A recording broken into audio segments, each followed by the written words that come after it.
ડીસાના ઉનાળામાં ચોમાસા જેવી સ્થિતિ રાણપુર રોડ પર જોવા મળે છે।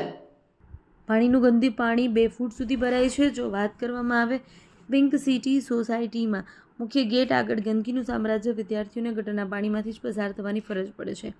વારંવાર રજૂઆત થતાં તંત્ર નિષ્ક્રિય હોવાથી પાણીનો નિકાલ થતો નથી। અહીંયા તો ચોમાસા બાદ તો હાલત કફોડી બને છે।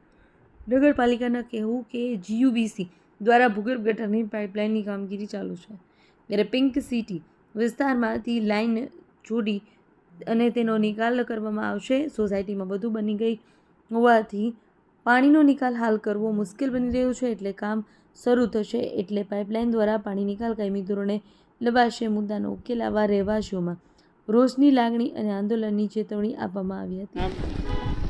હું પિંક સિટીમાં રહું છું। મારું નામ છે ઉર્વિક મેવાડા।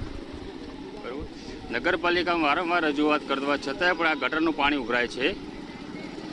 પાણી ઉભરાતા અમે કેટલી વાર નગરપાલિકામાં જઈ અને રજૂઆત કરેલી છે, પણ રજૂઆત કરવા છતાં નગરપાલિકાના માણસો આવે છે, અહીંયા કામ કરે છે, થોડું કામ કરે છે, બાકી કામ અધૂરું મૂકીને જતા રહે છે। વારંવાર રજૂઆત કરવા છતાં પણ આ કામ મારું આ રીત છે અને લોકોને અહીંયા ચાલતું આવવું પડે છે। ગટરના પાણીમાંથી આવવું પડે, બીજો કોઈ રસ્તો નથી અને પાણી જવા માટે બીજો પણ કોઈ નિકાલ થયા એમ નથી અત્યારે। મારું નામ મેવાડા ઉર્વિકુમાર દિનેશભાઈ।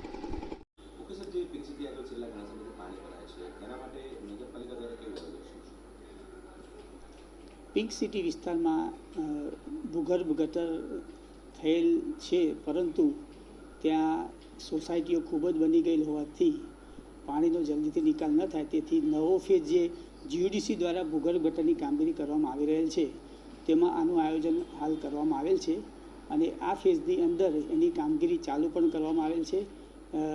આ પિંક સિટીનું જે પાણી છે મેઇન રોડ ઉપર લાવી અને બીકે ગેલેક્સીમાં થઈ અને પછી આગળ જે અમારી મેઇન લાઇન છે સ્મશાનમાં થઈને ઇન્દિરાનગર જતી, એમાં એને આપવાનું જોડાણ કરવાનું આયોજન કરવામાં આવેલ છે, જે કામગીરી હાલમાં ચાલુ છે।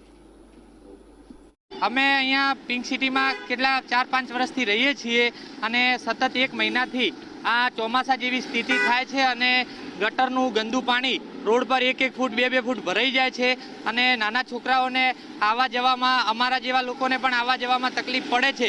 અહીંયા ના હોય તો બોટ જેવી સ્થિતિ સર્જાય એવી છે કે બહાર આવવું હોય તો સવારે તૈયાર થઈને આવ્યા હોય તો મોજા, બૂટ, કપડાં પલળી જાય છે। નાના છોકરાઓને તો બિલકુલ બહાર નીકળી શકતા નથી, રિક્ષા વગર કે સાધન વગર।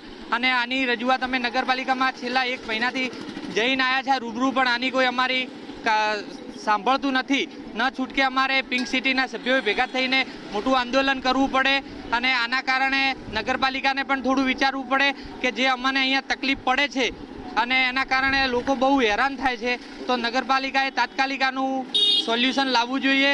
અને અહીંયા મારું નામ છે હિતેશ કુમાર રમેશભાઈ સુથાર।